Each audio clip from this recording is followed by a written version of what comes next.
दुरूद पाक पढ़ने के बेशुमार फ़ज़ाइल व बरक़ात हैं। काबे के बदरुद्दुजा, तैबा के शम्सुद्दुहा सल्लल्लाहु तआला अलैहि वसल्लम का फ़रमान आली शान है, इज़ा नसीतुम शैअन फ़सल्लु अलैया तज़कुरूहु इंशाअल्लाहु तआला।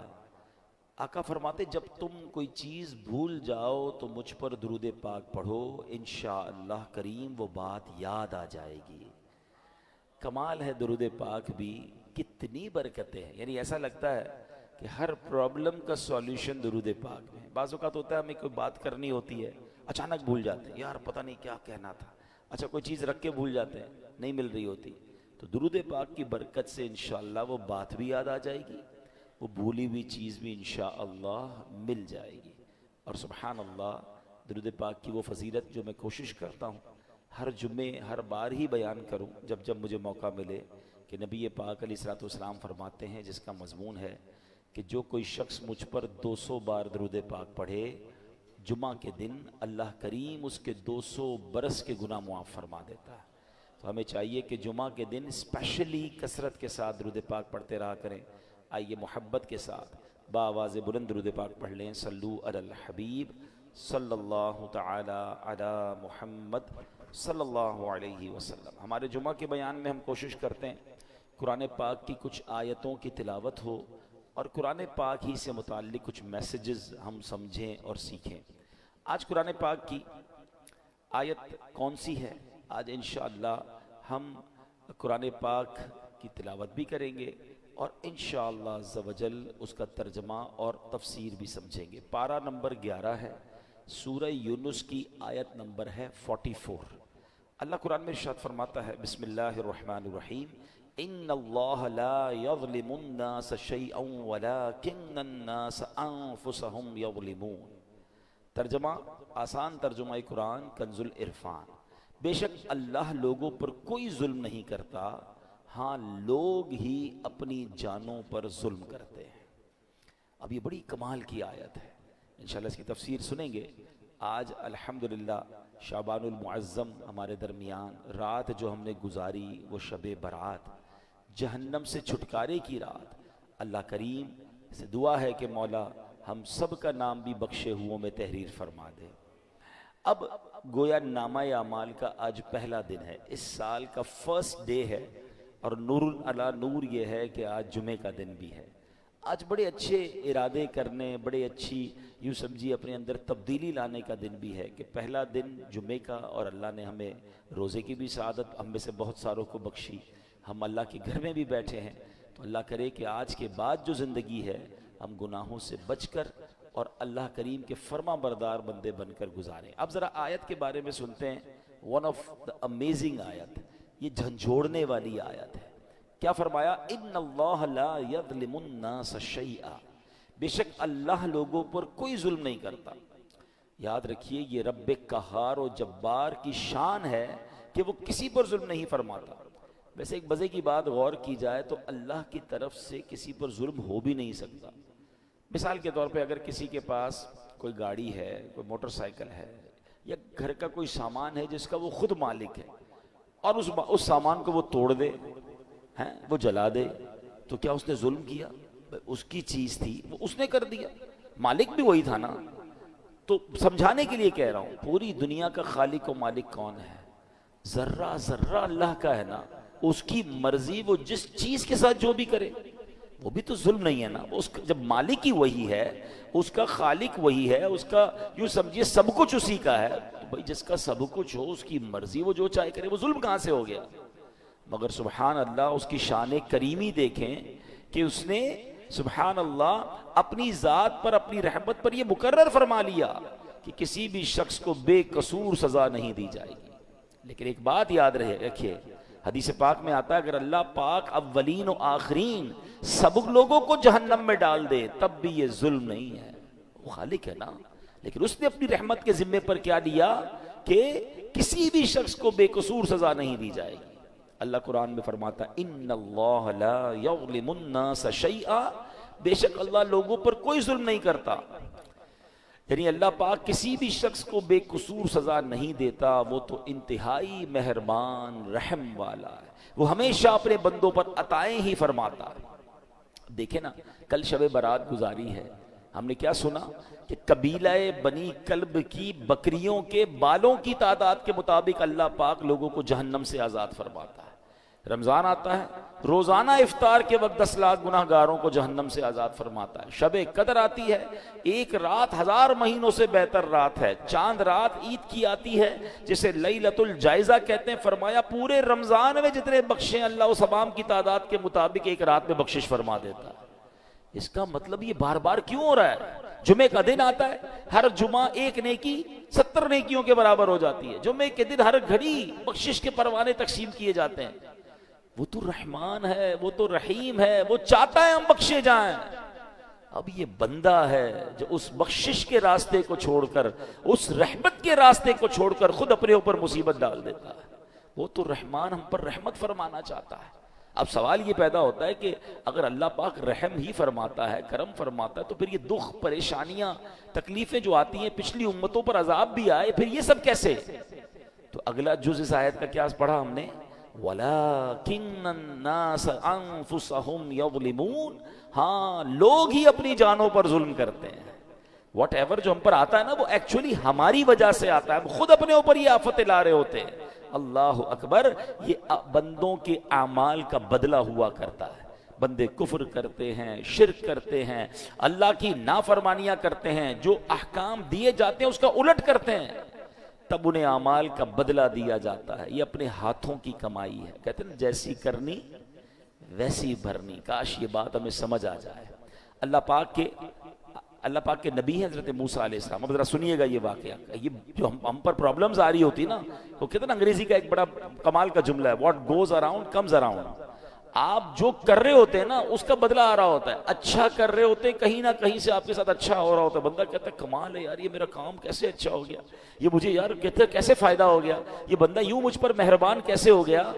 आपको नहीं पता, कुछ अरसा पहले आपने किसी गरीब से दुआएं ली थी, आपने कोई अच्छा काम किया था, किसी से मुस्कुरा कर मिले थे, आपने अल्लाह को राजी करने वाला कोई काम किया था, वो नेकी का बदला आपको किसी और सूरत में मिल रहा है। और ये जो ज्यादतियां, जुल्म लोगों पर, कहते ना बर्बरियत करके लोग चल रहे होते, समझते मेरा कुछ नहीं बिगड़ता।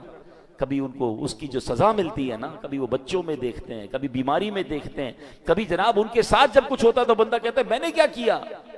जनाब जो पहले किया था ना, ये उसकी अब आपको सजा मिल रही है। अब सुनिए, हजरत मूसा अलैहिस्सलाम ने अल्लाह से अर्ज की कि अल्लाह मैं तेरा अदलो इंसाफ देखना चाहता हूं। फरमाया मूसा आप देख नहीं पाएंगे। है ना अजीब बात, अदलो इंसाफ नहीं देख पाएंगे। या अल्लाह मैं बहुत दिखा दे मौला, मैं देखना चाहता हूँ, मैं तेरी कुदरत के नज़ारा देखना चाहता हूँ। मैं इस बात पर कुदरत रखता हूँ कि मैं अदलो इंसाफ देखूंगा। तो अल्लाह ने फरमाया ठीक है, फिर फलां दरिया के किनारे जाकर कहीं छुप जाइए। आप गए उस दरिया के किनारे और हाइड हो गए, छुप गए कि देखें माजरा क्या है। अब आपने देखा कि थोड़ी देर में एक शख्स, अमीर शख्स आया, घोड़े पर सवार था, दरिया पर आया और दरिया के पास उसने हाथ मुंह धोया और उसके पास एक थैला था माल से भरा हुआ, पैसों से भरा हुआ, उसने रखा और मुंह हाथ धोया, फ्रेश हुआ और घोड़े पे बैठ के चला गया। अपना वो थैला जो है वो दरिया के किनारे भूल गया। हो जाता है, कभी हम भी कहीं जाते हैं तो कोई चीज अचानक भूल जाते हैं। अब एक बच्चा आया, हज़रत मूसा देख रहे हैं, बच्चा आया और उसने देखा कि थैला है, पैसे भरे में, पैसे उठाया, वो चला गया। थोड़ी देर हुई तो एक और शख्स आया जो कि अंधा था और वो आकर दरिया के किनारे लेट गया, आराम करने लगा। अब उस अमीर शख्स को याद आया कि मेरा तो थैला रह गया था। वो ढूंढते ढूंढते दरिया पर आया तो देखा एक शख्स लेटा हुआ है और आंखें भी नहीं है, अंधा है। हजरत वो शख्स कहता है भाई तुमने मेरा थैला देखा है? वो कहता है हजरत मैंने कहां से देखा, मैं तो अंधा हूं। कहता है सच बताओ, तुम्हारे अलावा कोई नजर नहीं आ रहा, मेरे बहुत सारे पैसे थे, बताओ किधर है वरना जान से मार दूंगा। वो मिन्नतें करता रहा, रिक्वेस्टें करता रहा, वो शख्स नहीं माना। वो अमीर शख्स, उसने उस अंधे बंदे को कत्ल कर दिया। हजरत मूसा ने कहा या अल्लाह ये कैसा इंसाफ है, इस अंधे ने तो कुछ किया ही नहीं, ये तो लेटा हुआ था, ये तो आराम कर रहा था, इसने पैसे चोरी भी नहीं किए, इसको कत्ल कर दिया गया। अल्लाह अकबर। अब अल्लाह पाक ने वही भेजी। देखो अल्लाह के राज क्या होते हैं। फरमाया ए मूसा यही हमारा इंसाफ है। मामला असल में यूं है कि वो जो बच्चा था ना, उसका वालिद इसी अमीर शख्स के घर इस पास मजदूरी करता था। और इस अमीर शख्स ने इसकी मजदूरी दबाई हुई थी, बहुत अरसे से इसके पैसे नहीं दे रहा था। ये उतना ही माल था जितनी उसके बाप की मजदूरी मिलनी थी, हमने किसी और जरिए से उस बच्चे को वो मजदूरी पहुंचा दी। और जो बूढ़ा था यानी जो अंधा था, उसने अपनी जवानी में इस अमीर शख्स के वालिद को कत्ल किया था। आज उस कत्ल के बदले वो खुद कत्ल हो गया। यूं मजदूर को मजदूरी भी मिल गई और कातिल को उसकी सजा भी मिल गई। हमें नहीं पता होता किसी के साथ क्या हो रहा है, मगर कहीं ना कहीं what goes around comes around. आप जो करते हो उसका बदला आपको मिल रहा होता है। काश ये बात हमें समझ आ जाए, है? ऐसा नहीं कि कोई बंदा जुल्म करके कि भाई इसको मैंने खुद किसी और पुराने मामले की सजा दे दी। ये हमारा काम नहीं है, ये अल्लाह के राज हैं। सूरह कहफ पढ़े ना, सूरह कहफ में, वैसे मैं बार बार कहा करता हूं, सूरह कहफ वन ऑफ द अमेजिंग सूरत्स ऑफ कुरान है, और उसमें खास तौर पे जो 3 वाकयात हैं, कमाल के वाकयात हैं। वैसे भी हर जुम्मा को जो सूरह कहफ की तिलावत करे, आदत डालें अपनी कि एक जुम्मे से लेकर दूसरे जुम्मे तक उसके लिए नूर कर दिया जाता है। 10-15 मिनट लगते हैं, सूरह कहफ की तिलावत कर लिया करें। तो कहने का मकसद यह है कि फरमाया कि जब बंदा, इस सूरह कहफ में एक वाकया है ना, हजरत मूसा अलैहिस्सलाम और हजरत खिज़र अलैहिस्सलाम से जो मुलाकात हुई, उसमें बड़े अजीब वाकयात थे। हजरत मूसा हैरान हो गए थे, मगर पीछे अल्लाह के राज थे ना, हर वाकये के पीछे कोई रीजन था। तो हमें ये समझना होगा कि हमारे साथ जो प्रॉब्लम्स हैं, जो क्लैमिटीज हैं, जो मुश्किलें हैं, जो तंग दस्तियां हैं, जो जिल्लत और रुसवाई कभी हो जाती है, बना बनाया काम बिगड़ जाता है, ये एक्चुअली कहीं ना कहीं हमारे अमाल की सजा होती है। ये हमारी गलतियों का हमें खुमियाजा भुगतना पड़ता है। अल्लाह किसी पर जुल्म नहीं करता, ये बात हमेशा याद रखिएगा। मगर अफसोस, आज लोग जब कोई मुश्किल आए तो माद अल्लाह की बारगाह में शिकवे कर रहे होते हैं, और बाज़ औक़ात ऐसे जुमले कह देते हैं जो कुफरिया जुमले होते हैं। अल्लाह तो हमारी सुनता ही नहीं है, पता नहीं हम हमारे साथ ही मुश्किल होती है, हमारी तो दुआ कबूल ही नहीं होती है, पता नहीं क्या कसूर कर दिया। अल्लाह के बंदे ये कह कैसे सकते हो आप और मैं कि हमने कसूर क्या कर दिया? सुबह शाम कसूर कर रहे हैं, हम तो सरापा कसूर हैं। सच बात बताऊं, अगर मुझे और आपको हमारे अमाल की सजा मिलना शुरू हो जाए ना, तो हम तो मारे गए। मुझे एक बात बताएं, अल्लाह ने आंखें किस लिए दी हैं? क्या आंखें इसलिए दी कि इससे हराम देखा जाए? सच अल्लाह की कुदरत और उसका इंसाफ तो ये होता कि बंदा हराम देखता तो अंधा कर दिया जाता। भाई आंखें दी तो नहीं थी ना, इसलिए। आप क्या करते हैं अपने ऑफिस में?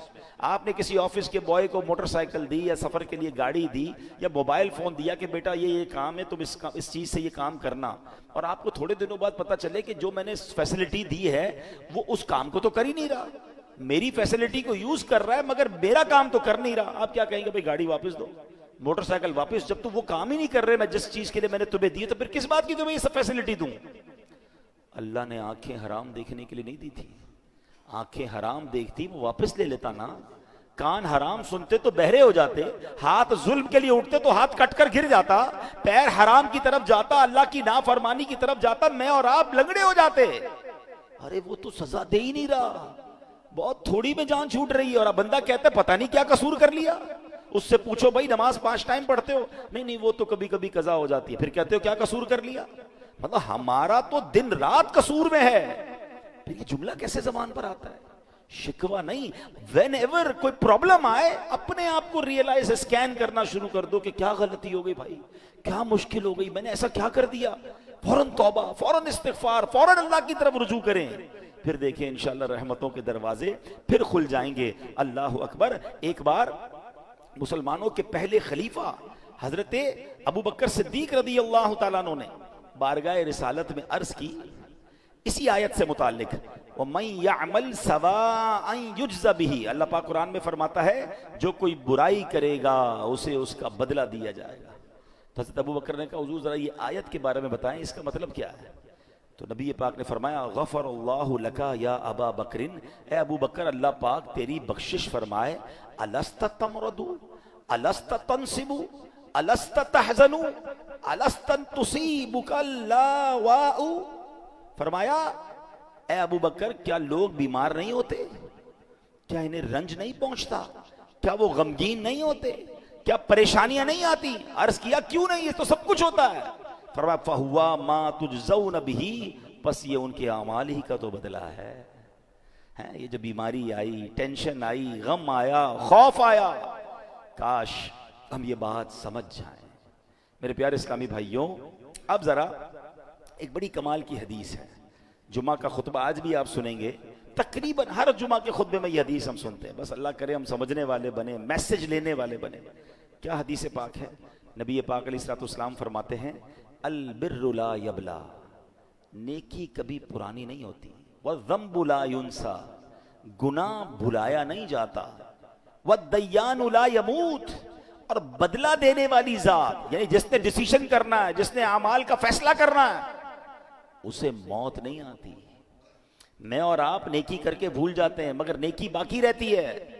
मैं और आप गुनाह करके भूल जाते हैं मगर गुनाह भी भुलाया नहीं जाता, वो भी लिखा हुआ है। और एक दिन आएगा जब डिसीजन लिया जाएगा, और जिसने डिसीजन लेना है, जिसने फैसला करना है, वद्दय्यानु ला यमूत, बदला देने वाली जात यानी अल्लाह को मौत नहीं आती। मगर इस हदीस का जो अगला पार्ट है ना, वो हमारा टॉपिक यही है, इअमल मा शिअत कमा तदीनु तुदान।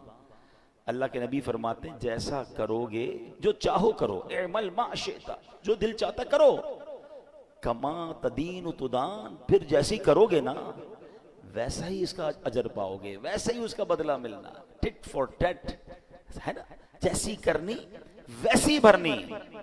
वो कहते हैं ना फारसी शायर, गंदुम से गंदुम, जो से जो, अज मकाफात अमल गाफिल मशो। कहते हैं गंदुम बीज कर गंदुम ही काटोगे, जौ जब डालोगे बीज तो जौ ही काटोगे। दुनिया में मकाफात अमल हैं, यानी जैसी करनी वैसी भरनी वाला कानून जारी है। इससे गफलत मत करो। हाँ, करें गलत काम और कहते हैं भाई जन्नत में जाना है। अब पहले गलत काम तो छोड़े ना, हराम को तो छोड़ें। सैयदी आला हजरत बड़ा कमाल का शेर लिखते हैं। आप फरमाते, काम जिंदा के किए और हमें, जिंदा कहते हैं जेल, यहाँ मुराद क्या है? जहन्नम। काम किधर के किए? जाने के, जहन्नम में जाने के। काम जिंदा के किए और हमें शौके गुलजार है क्या होना है। शौक जन्नत में जाने का है, काम जहन्नम में जाने वाले करने। अब खुद बताएं ना, ऐसा कैसे होगा? हमें काम जन्नत वाले करके फिर अल्लाह से दुआ करनी, अल्लाह कबूल कर ले ताकि हमें भी तेरी जन्नत मिल जाए। तो है मेरे प्यारे इस्लामी भाइयों, याद रखिए, जैसा मैंने कहा ना, हमें पता नहीं होता किसी के साथ ज्यादती, किसी के साथ ऐसा अमल जो हमें किस तरह आकर सताता है, फिर किस तरह तकलीफ आती है। इमाम ज़हाबी रहमतुल्लाह तआला अलैह लिखते हैं, किसी बुजुर्ग ने एक शख्स को देखा, उसका कांधे से बाजू कटा हुआ था और वो आवाज लगा रहा था, जिसने मुझे देखा वो हरगिज किसी पर जुल्म ना करे। लोगों ने पूछा, ऐसा क्या हुआ तुम्हारे साथ? वो क्या कहता है? कहता है, मेरा मामला बड़ा अजीब व गरीब है। किताबों में लिखा कि वो टैक्स वसूल करने वाला, या जिस तरह कोतवाल होता है, अफसर था। एक बार मछेरे के पास गया, मछली की दुकान थी, मछेरे मछली बेच रहे थे। उसने देखा बड़ी फ्रेश मछली थी, कहा कितने की दोगे? मछली दिखाओ जरा। उसने मछली दिखाई, साहब 500 रुपए की। कहता कभी हमने भी पैसे दिए हैं? मछली ली और चल पड़ा। वो चीखता रह गया, भाईजान मेरे बच्चों की रोजी है, मैं तो इतना ही कमाता हूँ, मेहरबानी करो। कहा जाओ इधर से। कहता है मैंने उस बेचारे के साथ ज्यादती की और चल पड़ा। जैसे चल पड़ा तो वो मछली इतनी फ्रेश थी कि फड़क रही थी, तो उस मछली ने मेरे अंगूठे पे काट लिया। घर आया, बीवी को कहा मछली बनाओ, आज बड़ी शानदार फ्रेश मछली लाया हूं। बिस्तर पर लेटा तो अंगूठे में दर्द, बड़ा शदीद दर्द, लाल हो गया पूरा अंगूठा। घर के करीब ही एक डॉक्टर जानने वाला था, गया उसके पास, कहा भाई देखो ये अंगूठे में क्या हुआ है। कहता तुम्हारे अंगूठे में तो जहर फैल गया है, फौरन फैसला करो, या तो अंगूठा अभी अभी काट लो वरना पूरे हाथ में फैल जाएगा। कहता मैं मरता क्या ना करता, रोते रोते अंगूठा कटवाया, पट्टी बंधवाई।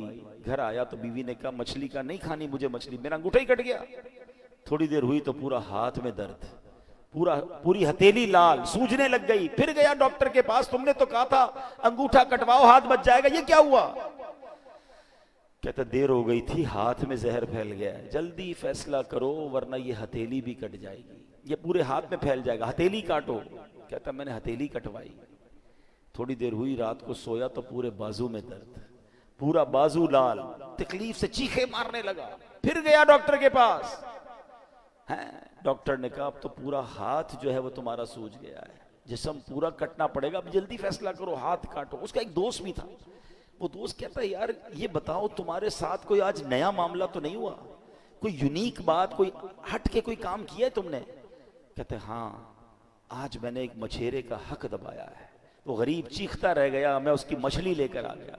कि जल्दी चलो उसके पास, माफी मांग लो वरना एक एक करके तेरा पूरा जिस्म कट जाएगा।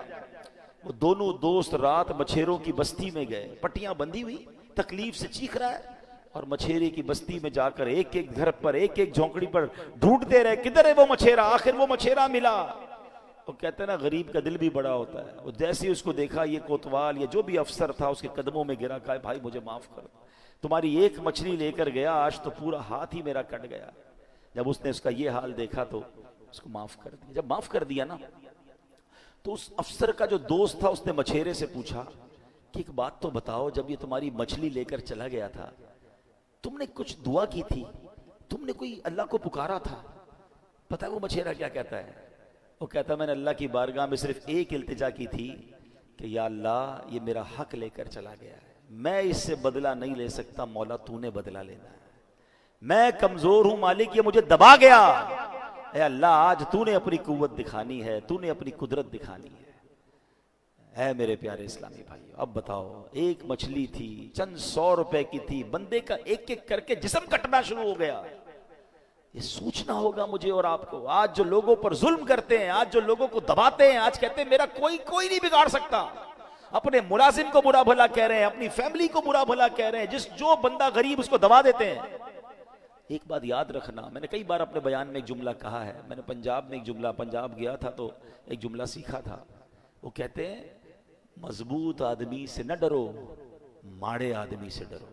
अच्छा, मुझे उस वक्त तक माड़े का मतलब भी नहीं पता। मैंने कहा माड़ा किसको कहते? कहते माड़ा कहते कमजोर को। तो मैंने कहा ये क्यों कह रहे हैं आप, मजबूत आदमी से न डरो, कमजोर से डरो? वो कहते मजबूत तो अपना बदला तुमसे खुद ले लेगा, जो माड़ा होगा ना, कमजोर, वो अल्लाह की बारगाह में फरियाद करेगा, और फिर अल्लाह जब उसका बदला लेगा ना, जब वो उस जुल्म का तुम्हारे साथ हिसाब फरमाएगा, फिर जालिम को छुपने की जगह नहीं मिलेगी। एक बात याद रखा करें, जो लोग ये कहते होते हैं ना मेरा कोई कुछ नहीं बिगाड़ सकता, वाकई वो तुम्हारे साथ कुछ नहीं कर सकता। मजलूम गरीब बेचारा वो क्या कर लेगा, मगर उसके पास एक रास्ता है, वो अल्लाह को पुकारता है, और जब दिल से पुकार जाती है ना मजलूम की, तो फिर जालिम बचता नहीं। तो है मेरे प्यारे इस्लामी भाइयों, आज जो हम कुरान की आयत सुन रहे हैं और समझ रहे हैं, इसका मतलब याद रखिएगा कि अल्लाह किसी पर जुल्म नहीं करता, बंदे ही अपने आमाल की वजह से अपना बेड़ा गर्क करते हैं, अपने ऊपर समझने आफतों को लेकर आते हैं। काश ये बात हमें समझ आ जाए। ऐ मेरे प्यारे इस्लामी भाइयों, पिछली कौमों को कुरान पढ़े तो पता चले ना, पिछली कौमों का जिक्र बड़ा ब्रीफली कुरान में हुआ, बड़ा वाज़े हुआ। कौम आद पर सख्त आंधी का अजाब आया, जिसने उन्हें खाए हुए भूसे की तरह मलियामेट कर दिया। सबब क्या था? उनके गुनाह थे। कौम समूद पर शदीद जलजले का अजाब आया, जिसने उन्हें हमेशा के लिए फना के घाट उतार दिया, उसका सबब भी उनके गुनाह थे। नमरूद पर मच्छरों का अजाब भेजा गया, उसका सबब क्या था? खुदाई का दावा था ना, अल्लाह की नाफरमानी थी। फिरौन के साथ क्या हुआ? कर्रो फर, अल्लाह ने कितना दिया उसे, अल्लाह को नाराज किया, अल्लाह ने पानी में गर्क कर दिया, दरिया में गर्क कर दिया। कारून के पास कितना खजाना था, आज दुनिया में किसके पास इतना खजाना है? कुरान कहता है उसके खजानों की चाबियां पूरी एक जमात उठाती थी, यानी ऊंटों की कितारें होती थी, जो कारून के खजाना नहीं उठाती थी, उसके खजानों की चाबियां उठाती थी। नाफरमानी की, ज़कात से इनकार किया, अल्लाह के फैसलों के खिलाफ चला, खजाने समेत धसा दिया गया। ये सारे वाकयात कुरान में मौजूद हैं, जो पुकार पुकार कर कह रहे हैं कि रब को नाराज मत कर बैठना, वरना फिर बर्बादी है। अल्लाह अकबर। इमाम हसन बसरी रहमतुल्लाहि तआला फरमाया करते थे, ए इब्ने आदम, तेरी हलाकत हो, क्या तू अल्लाह पाक से मुकाबला करना चाहता है? अल्लाह से मुकाबला कौन कर सकता है? फरमाया हाँ, जिसने अल्लाह पाक की नाफरमानी की, गोया उसने अल्लाह पाक से जंग की, और अल्लाह पाक से जंग का नतीजा क्या है? तबाही और बर्बादी। ऐ मेरे प्यारे इस्लामी भाई, गुनाहों से तौबा कर लीजिए। बड़ा प्यारा दिन है, 15 शाबान का दिन है, नामाए अमाल का पहला दिन है, अल्लाह से दोस्ती का दिन है। जो हो गया उससे माफी मांग लो, वो बड़ा करीम है, वो माफ फरमाने वाला। अल्लाह के नबी, आखिरी नबी अलैहिस्सलाम फरमाते, कुल्लु बनी आदमु खत्ताउन व खैरुल खत्ताइन तव्वाबून। आका फरमाते हर आदमी से खता हो जाती है, और बेहतरीन खताकार वो है जो तौबा कर ले। तौबा करना, कहते ना, गुनाह आदत बन जाए तो तौबा को दस्तूर बना लो। जैसे ही गुनाह हो ना, फौरन नेकी करना शुरू कर दे, इस्तगफार करना शुरू कर दे, तौबा करना शुरू कर दे। तो इंशाअल्लाह अल्लाह ने चाहा तो वो गुनाह की जो नहूसत है वो ख़त्म हो जाएगी। ऐ मेरे प्यारे इस्लामी भाइयों, एक बार हज़रत ईसा अलैहिस्सलाम के साथ कुछ लोग अपने हवारियों के साथ, अपने दोस्तों के साथ, साथियों के साथ तशरीफ़ फरमा थे। एक बहुत ही खूबसूरत हसीन और जमील परिंदा आया और आपके सामने ज़मीन पर लौट पोट होने लग गया। उसने अपने आप को ज़मीन पर इतना रगड़ा कि उसकी खाल उतर गई। अब वो सुर्ख, गंजा और बदसूरत दिखने लगा। फिर वो परिंदा कीचड़ में गया, उसमें लौटपोट होने लगा, तो कीचड़ में गंदा भी बड़ा हो गया। और उसके बाद उस परिंदे ने एक पानी के तालाब में छलांग लगाई। जब वहां से बाहर निकला ना, तो साफ सुथरा भी हो गया, नई खाल भी आ गई, पहले जैसा खूबसूरत भी हो गया। हजरत ईसा अलैहिस्सलाम ने क्या, अल्लाह पाक ने हजरत ईसा अलैहिस्सलाम ने जब ये देखा तो अपने हवारियों से फरमाया कि ये परिंदा तुम्हारी तरफ निशानी बनाकर भेजा गया, इट इज साइन। और फरमाया ये जो मोमिन की मिसाल है ना, मोमिन जब गुनाह करता है तो गंदा हो जाता है, गिर्द लग जाती है, कीचड़ लग जाती है, और जब वो तौबा करता है तो गुनाहों की स्याही ऐसे दूर हो जाती है कि वो पहले जैसा हसीन और जमील हो जाता है। तो ये बात याद रखिए, जैसे ही गुनाह हो जाए ना, फौरन अल्लाह की तरफ रुजू, ए अल्लाह माफ कर दे, ए परवरदिगार हो गई मिस्टेक, अब नहीं करूंगा मालिक। तो अल्लाह को तौबा करने वाला बड़ा पसंद है। और जब तौबा करनी है उस वक्त ये इरादा ना हो कि दोबारा भी गुनाह करूंगा, प्लान वही है, फिर तौबा नहीं है। अन-नदम तौबा, हदीस के अल्फाज है, शर्मिंदगी ही तौबा है। बंदा पहले शेम फील करे, फिर उससे वादा करे कि मौला अब नहीं करूंगा, और फिर अल्लाह से कहे मौला तौबा पर इस्तिकामत भी तूने देनी है, फिर वो करीम माफ करने वाला है। तो ऐ मेरे प्यारे इस्लामी भाइयों, इन्नल्लाह युहिब्बुत तव्वाबीन, अल्लाह कुरान में फरमाता है बेशक अल्लाह बहुत तौबा करने वालों से मोहब्बत फरमाता है। तो हमें तौबा करते रहना चाहिए, बल्कि हो सके तो सलातुत तौबा की आदत डालें। रोजाना रात सोने से पहले, हम गुनाहगार हैं, हमसे हो जाती हैं खताएं, तो 2 रकात सलातुत तौबा पढ़ लिया करें। उसका तरीका क्या है कि रात को या दिन में भी पढ़ें तो मकरू वक्त ना हो, 2 रकात इस तरह सलातुत तौबा पढ़ें कि इस नियत के साथ 2 रकातें पढ़ें कि अल्लाह हमारे गुनाहों को माफ फरमा, हम तौबा करते हैं। और जब सलाम फेर लें तो हो सके तो सजदे में जाकर या रब्बे ग़ुफ़िरली, या रब्बे ग़ुफ़िरली, या रब्बे ग़ुफ़िरली, ए रब्बे करीम मुझे बख्श दे, ये 3 बार कह लिया करे सजदे के अंदर जाकर, जब नमाज से फारिग हो जाए। उसके बाद कि हज़रत अबू सईद खुदरी फरमाते हैं, जो बंदा सजदे की हालत में 3 मरतबा ये कहे या रब्बे ग़ुफ़िरली, तो सुभान अल्लाह जब वो सर उठाएगा तो उसकी मग़फ़िरत हो चुकी होगी। तो ऐ मेरे प्यारे इस्लामी भाइयों, तौबा करें, तौबा अल्लाह को बड़ी पसंद है। आज से तौबा अपना दस्तूर बना लें। हाँ, मगर एक बात याद रखिए, ये जो तौबा करनी है, सलातुत तस्बीह पढ़नी है, ये तो सलातुत तौबा पढ़नी है या इस्तिग़फ़ार पढ़ना है, इससे सगीरा गुनाह मुआफ़ होते हैं। मगर जो कबीरा गुनाह है ना, मसलन नमाज कज़ा करना, या अल्लाह ना करे कोई शराब पीता है, किसी को नाहक तकलीफ देता है, तो इसके लिए तौबा करना भी ज़रूरी है। बाकायदा तौबा करनी होगी, माफ़ी मांगनी होगी और उसका इजाला भी करना होगा। कोई शख्स कहे जनाब मैंने अब अस्तगफिरुल्लाह कह दिया तो नमाज कज़ा भी माफ़ हो गई, नहीं। नमाज जो आपने कज़ा की, चले इंशाअल्लाह अल्लाह की रहमत से उसका गुनाह मुआफ़ हो जाएगा, मगर उसको कज़ा करनी पड़ेगी। किसी का कर्ज देना है तो सिर्फ तौबा से माफ़ नहीं होगा, उसका कर्ज लौटाना होगा। किसी पर ज्यादती की है, कोई माल दबा लिया है, उससे लौटाना होगा। हाँ, अल्लाह करीम अपनी रहमत से उस गलती से जो गुनाह हुआ वो माफ़ फरमाने वाला है। तो तौबा भी करनी है। आज के बाद एक नियत करने, मैं कल से एक चीज़ सोच रहा हूँ। कल असर में मेरी एक मस्जिद में जाना हुआ, मस्जिद जैम फुल थी माशाल्लाह, और मालूमात मिली कि पूरे कराची में मसाजिद आशिकान रसूल की जितनी हैं सब फुल थी। नवाफिल पढ़े गए मगरिब के बाद। फिर मैं कल रात अल्हम्दुलिल्लाह यहाँ भी आया था, एक और मस्जिद में गया, सारी मस्जिदें सारी रात फुल थी, बहुत खुशी हो रही थी। मगर मेरे दिल में एक है ना, एक अजीब सी कैफियत बन रही थी कि यार ये 15 शाबान को तो सारे आ गए, 16 शाबान को क्या होगा? क्या हम सिर्फ 15 शाबान के लिए मुसलमान? अब रमज़ान में भी यही होगा, रमज़ान का चांद दिखेगा तो माशाल्लाह मस्जिद फुल होना शुरू हो जाएंगी, फिर थोड़े दिनों बाद कम होने लग जाते हैं नमाजी, फिर ताकरातों में आ जाते हैं। ऐसा क्यों करते हैं? मुझे एक बात बताएं, आप जब जब बड़ी रातों में, बड़े दिनों में, मुकद्दस अय्याम में मस्जिद में आते, सच बताओ दिल को सुकून मिलता है कि नहीं मिलता? राहत मिलती है कि नहीं मिलती? कितनी अल्लाह की रहमत होती है यार। तो फिर इसकी आदत बनाओ ना।